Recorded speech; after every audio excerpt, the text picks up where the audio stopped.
Señor ministro, me imagino que hasta usted reconocerá que no es usted el que debería estar aquí haciendo esta comparecencia, pero como es una herramienta intercambiable más de Sánchez, le han encomendado la ardua tarea de defender lo indefendible y por eso ha optado por agotar el trámite sin ningún tipo de autocrítica, esperando que su tono le restara un ápice de responsabilidad a su Gobierno.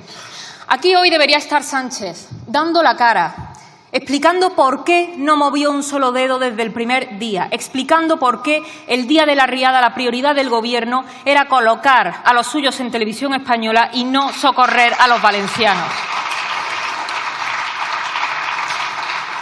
Y debería estar también Teresa Rivera, que es la responsable directa de que no se hayan ejecutado presas, incluso algunas de ellas anunciadas por su propio partido, y que sin duda hubieran salvado vidas y reducido significativamente los daños, pero según ella, la culpa es de las víctimas, que no se toman demasiado en serio las alertas.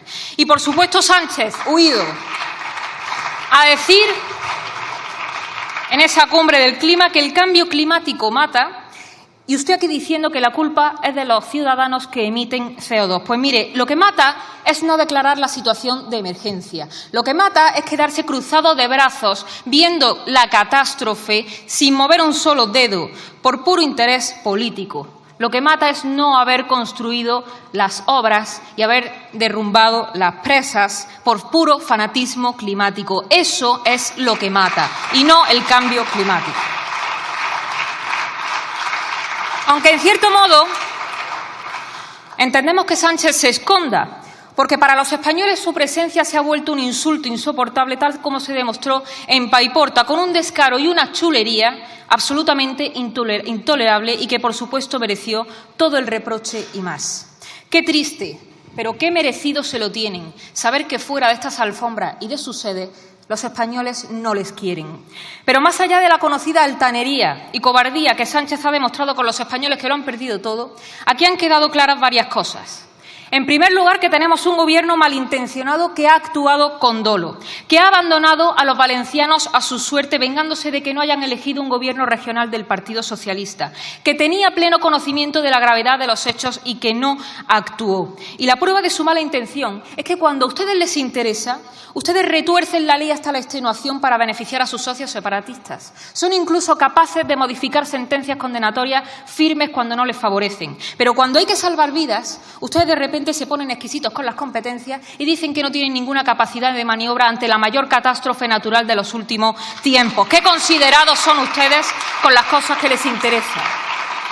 En segundo lugar, que el Estado de las autonomías es un Estado fallido, por ser un Estado al servicio de intereses políticos y no de los españoles. Un Estado que es un cadáver sostenido por el bipartidismo que solo cree en mantener sus 17 parcelitas de poder y que asiste con los brazos cruzados a todo tipo de desastre. Desde las amenazas hasta nuestra integridad territorial, hasta un desastre natural cuyas consecuencias se podían haber evitado en gran medida y que no se han evitado precisamente por culpa de sus deliberadas deficiencias. Desde la incapacidad manifiesta de un Gobierno valenciano que no envió la alerta a tiempo hasta la omisión del deber de socorro del Gobierno de España por puro interés político. Un Estado integrado por duplicidades de todo tipo, por una burocracia insoportable que desvía el foco de lo importante, por miles de puestos políticos incompetentes, cada uno con su interés, incapaz de plantearle a las nuevas generaciones una visión integral de nación, que es lo que nos está salvando, como estamos viendo. Y en cambio nos venden las bondades de haberla troceado en reinos de taifas que no funcionan ante una catástrofe, pero que son implacables con los españoles de a pie. Porque que a nadie se le ocurra retrasarse en el pago de los impuestos, porque ahí el Estado actúa de forma implacable, quedando con el único papel encomendado de hacer de policía. Y cuando un Estado actúa así, perece al primer soplo de fe colectiva y nacional, como estamos viendo. Y en tercer lugar, por supuesto, los españoles están muy por encima de su Gobierno. ¿Cómo puede ser posible que desde el primer momento pudieran llegar hasta allí cientos de españoles limpiando las calles y, sin embargo, allí no hubiera efectivos atendiendo a las familias que se habían quedado aisladas viviendo en el fango. Allí hay gente ayudando que ha tenido más capacidad de organización que todos los ministerios juntos, para los que ustedes solamente han tenido insultos con la ayuda de sus satélites mediáticos. Allí había gente que se estaba poniendo cinta aislante en los pantalones, mientras la ministra de Defensa decía que a veces no se puede llegar a todo. Pues mire, es que no se trata de llegar a todo, se trata de llegar a lo importante. Y lo importante para ustedes el día de la riada era colocar a los suyos en Televisión Española. Esa es la verdad. Que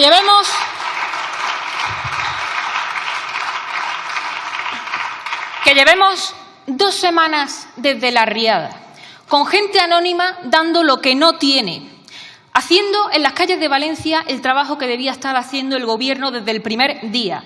Patrullando en las calles porque encima les entran a robar en sus casas a gente que lo ha perdido absolutamente todo. Y que Sánchez salga esta semana diciendo que tenemos que salir todos a los balcones a aplaudirle es de una poca vergüenza que bien podríamos achacarla a un episodio de enajenación si no fuera porque conocemos la catadura del susodicho. Que el Estado somos todos es mentira. Ustedes no hacen más que subir los impuestos a los españoles que viven por y para pagar y pagar y pagar en nombre de un Estado que cuando se le necesita no existe. Ustedes han dicho que van a aplazar el pago del IRPF a 2025. Oiga, que 2025 es pasado mañana. ¿Cómo van a pagar la gente que lo ha perdido todo hoy o dentro de 6 meses su impuesto? Una gente que lo ha perdido absolutamente todo. ¿Cómo lo van a pagar? ¿Y a dónde va ese dinero? Porque a la sanidad no va, a la educación no va, a los trenes está a la vista que no. Ustedes baten récord en recaudación y cuando ocurre una desgracia como la de Valencia son los españoles de a pie los que tienen que coger su coche e irse hasta allí a atender a la gente porque el Estado ni está ni se le espera. Y en mitad de la catástrofe, las prioridades del Gobierno han sido asaltar Televisión Española, asegurar en el decreto de las ayudas el puesto de los suyos, como han hecho con el jefe del operativo de la policía, aludiendo a una situación de emergencia que no les sirvió para mandar al ejército el primer día, tapar la 4ª imputación de Begoña Gómez o el registro al despacho del fiscal general del Estado y, como siempre, subir los impuestos. Y en ese orden de prioridades no están los españoles nunca. Nunca están.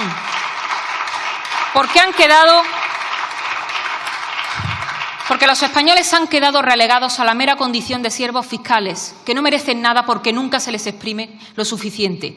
Donde hay una desgracia para los españoles, el PSOE siempre ve una estrategia política. Es nuestro momento, escribía la ministra de Igualdad, por mucho que luego borrasen la foto. Y por eso el último chantaje ha sido condicionar las ayudas de los valencianos a la aprobación de sus presupuestos, utilizando a las víctimas para que la oposición les legitime. Lo que tenemos es un Gobierno que se ha desentendido de su responsabilidad de la forma más zafia que se recuerda. Si quieren ayuda, que la pidan. Su actitud de desidia con cualquier región española que no esté en manos de sus socios es la misma que se tendría hacia un país extranjero, o incluso peor, porque cuando tuvo lugar el terremoto de Marruecos apenas tardaron unas horas en enviar la ayuda. Pero como en Valencia no gobiernan los suyos, pues que se aguanten los valencianos. Ustedes no tienen ningún tipo de moral.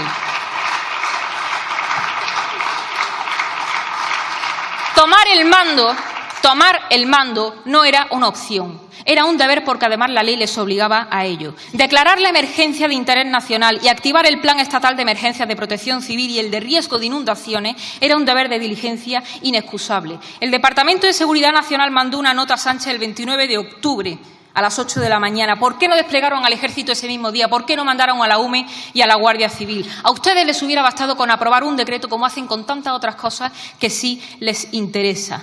Y no lo hicieron porque ustedes no ven personas, ven súbditos a los que premiar si tienen su carné o a los que castigar si les dan la espalda en unas elecciones.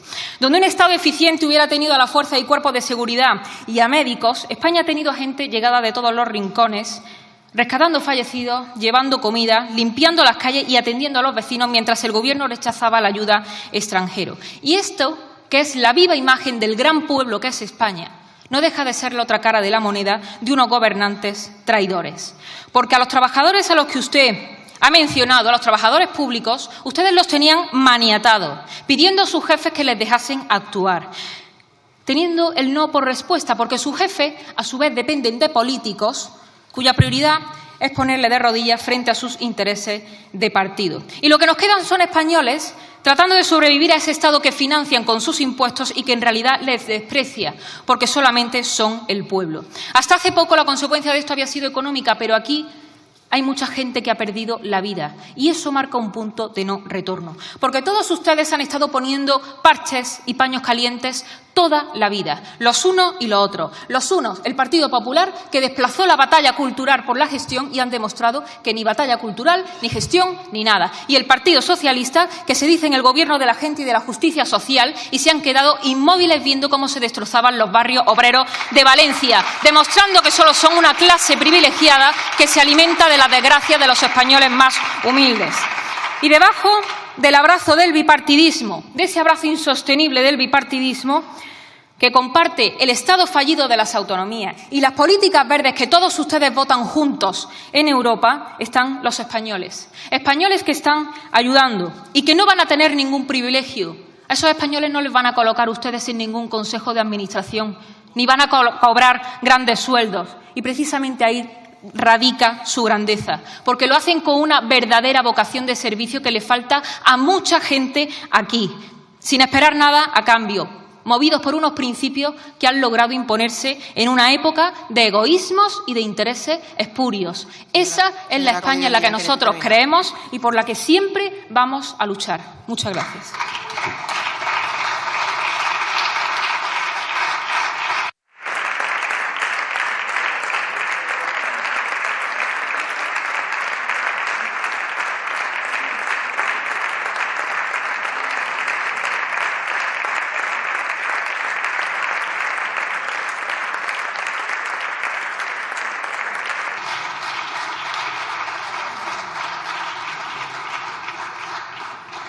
Por el Grupo Parlamentario Plurinacional Sumar tiene la palabra la señora Micó Micó por un tiempo de 10 minutos, cuando quiera.